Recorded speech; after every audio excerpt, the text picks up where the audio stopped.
The story I'm going to tell today is called The Mud Dollist. Some say this is the best horror film since Mr. Zombie in the Inshu series. Let's get straight to the point. Listen as I begin the explanation. The story begins on a 10-mouth heavenly dog night in October. Uncle Ying's little zombie was exposed to moonlight and immediately lost interest and went wild. He sealed the little zombie's throat with a cinnabar pen and made it bite the pen. Only then did the energy leave its body. After feeding 2 tomatoes, the little zombie returned to normal. Then, the little zombie voluntarily lit a fire for Uncle Ying and even accepted punishment willingly. This made Uncle Ying's 2 apprentices, Xiaoxing and Afong, feel increasingly inferior. Master surely wouldn't be harsh.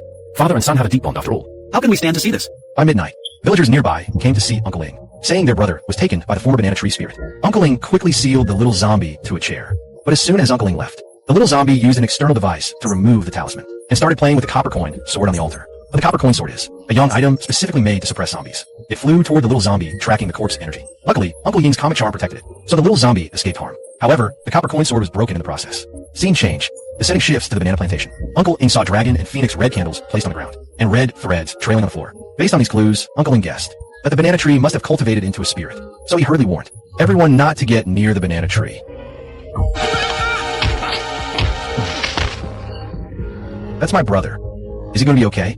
The man foamed at the mouth, his face pale, clearly harmed by the banana tree spirit. This banana spirit specifically hunts single men and women who have not lost their original yang energy. So Uncle Ying deduced that the banana spirit was female. However, unless she is lured in, it's hard to capture her. Only a virgin man can attract her. Only a virgin can lure her out. Besides me, which one of you 2 is a virgin? With no choice, Xiaoxing dressed in red, pretending to be a groom. He tied a red string to his toe as a lure and lay on the bed to tempt the female banana spirit to appear. To be sure nothing went wrong, he had Afong hold a mirror and lie under the bed, because shining a mirror on a demon can reveal its true form. Be careful. This is all the magic left. Master didn't teach you how to use it, did he? He did. If you shine it on the ghost, it shows a glimpse. A flower suddenly bloomed. Then a chilling cold wind blew into the room. The banana spirit truly appeared. She came heavily made up to Kaixing's bedchamber. Xiaoxing was quickly enchanted and lifted midair. However, Afong under the bed had no idea what was happening, seeing his life in danger. Xiaoxing took off his shoe to signal Afong, but Afong was too nervous and accidentally broke the mirror. Ouch! Still, the banana spirit saw her reflection and immediately revealed her true form. She hurriedly flew out of the house. Just then, Uncle Ying appeared suddenly, quickly tying the red string to the banana spirit. To prevent her escape, she hid behind a tree, planning a sneak attack, but Uncle Ying was quick to react, repeatedly evading skillfully. The enraged banana spirit lunged at the 3, reckless and furious. Clumsy Afong got trapped, screaming for help. What do you mean, help? Then he's afraid of fire. Uncle Ying sharply noticed that the female spirit feared flames, so he quickly took off the wick, using the power of the wick to drive her away. Uncle Ying cautiously approached the banana plant and finally found its blooming flower. At that moment, the female spirit tried to sneak an attack, but Uncle Ying was already alert. He pretended to be calm and still, deliberately exposing a flaw to lure the female spirit into a trap, then sealed her escape with a fingertip's blood. Eventually, he succeeded in burning her away. The next day, the village chief also found Uncle Ying, saying their village was originally surrounded by mountains on 3 sides, and water on 1 side, a very rare land of fertile pig blood feng shui. However, recently the village had trouble with disturbances. 6 places are restless, and the population is gradually decreasing. After Uncle Ying checked, he found the feng shui dragon pearl seal was broken. Pulled up, the roots of the water plants were blackened. Fish in the water floated belly up, already dead. Uncle Ying concluded the water source had problems, and warned the villagers not to drink the water anymore. Where did the captain go? You're at the bottom. At this time, Captain Wei accidentally fell into the water while washing hands.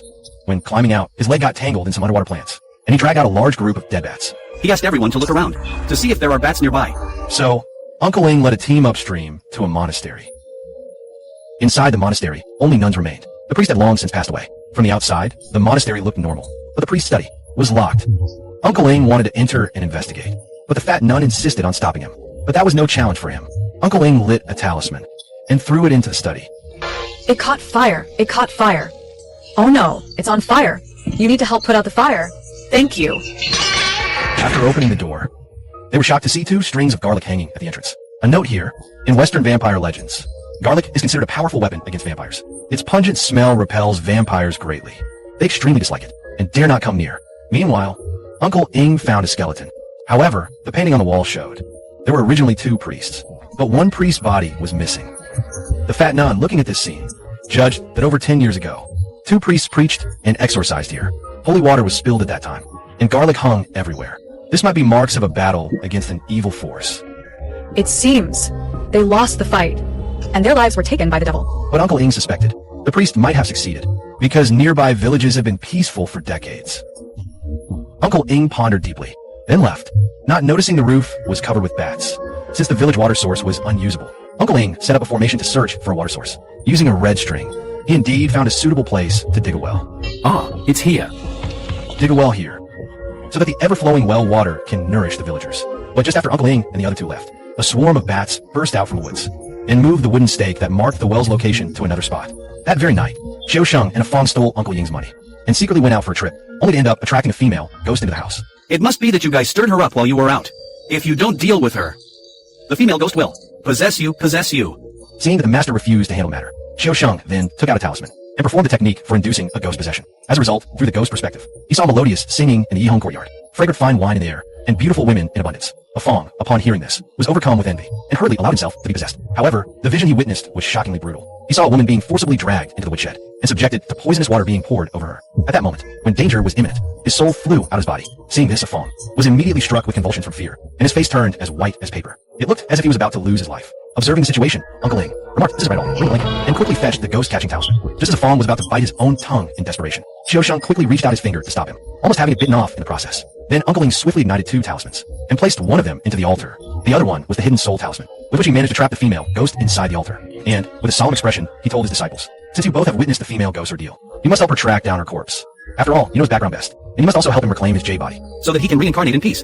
Thus, the two of them went to the Yihong courtyard to search for the ghost's corpse. However, not only did they fail to find it, They were even brutally attacked by the boss dogs. Xiao Shang was finally completely infuriated and launched a counterattack. Even though he beat the Yihong courtyard boss into a bloody heap, the boss still refused to reveal the whereabouts of the corpse. So what now? Did he reveal the location of the corpse? He fainted.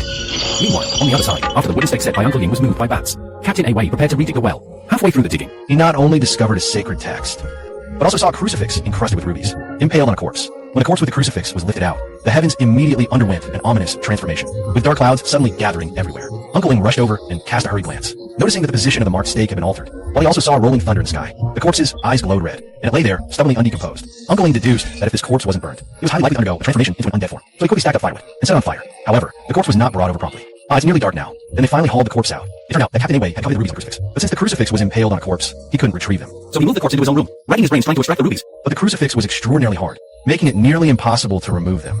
All the while, Uncle Ing kept urging him at the door.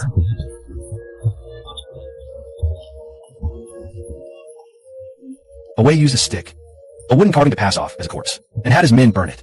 Uncle Ing originally planned to go forward and check it out, but was stopped by Away pointing his gun. he hadn't prepared any firecrackers on a whim, so the shot served as a substitute for the firecrackers. In the end, the piece of wood posing as a corpse was set ablaze. When Uncle Ing checked again, it was impossible to tell what was real and what was fake at the scene, so he had no choice but to give up in resignation. At this point, Away and his cousin Ajuan felt they could safely retrieve the ruby.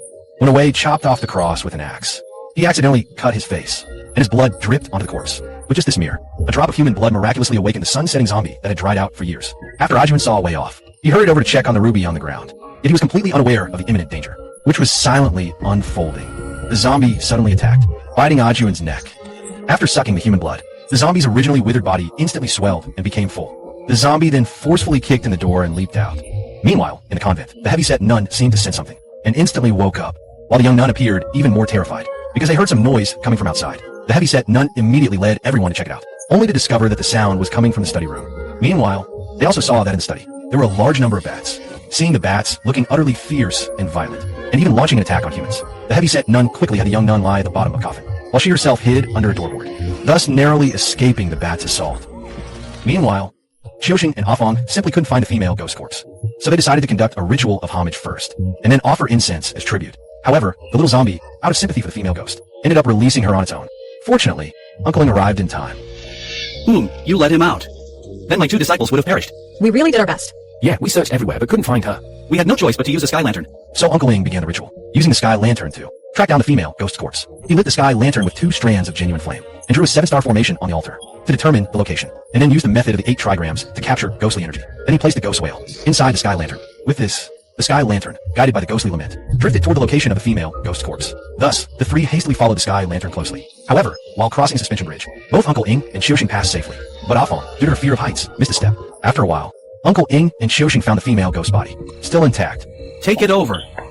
Master, she has been found. But at that moment, behind lagging Afong, she was unexpectedly followed by a Western-style zombie. Remember, Uncle Ing quickly pulled out a talisman, attempting to restrain the zombie, but the Western zombie paid no heed to such traditional methods. In an instant, tore the talisman to shreds. Uncle Ing tossed out another one, only to have it just as easily ripped apart by the zombie. On the level of physical attacks, this zombie's strength was beyond imagination. Ordinary attacks, or magical ones, had no effect on it. Uncle Ing hurriedly pulled from and drew out a tree root from his mouth, quickly arranged the 5 silver god generals formation. He holds 2 talismans, performs hand seals, and chant spells, inviting the gods to descend. After the Western zombie is drawn into the formation, 2 squads of divine soldiers quickly entangle the zombie's feet. Finally, using Neza, the 3rd prince, as the main attack force to launch the assault. This formation is a deadly move against local zombies. However, the Western zombie is extremely cunning. It even bent down to destroy the magic formation.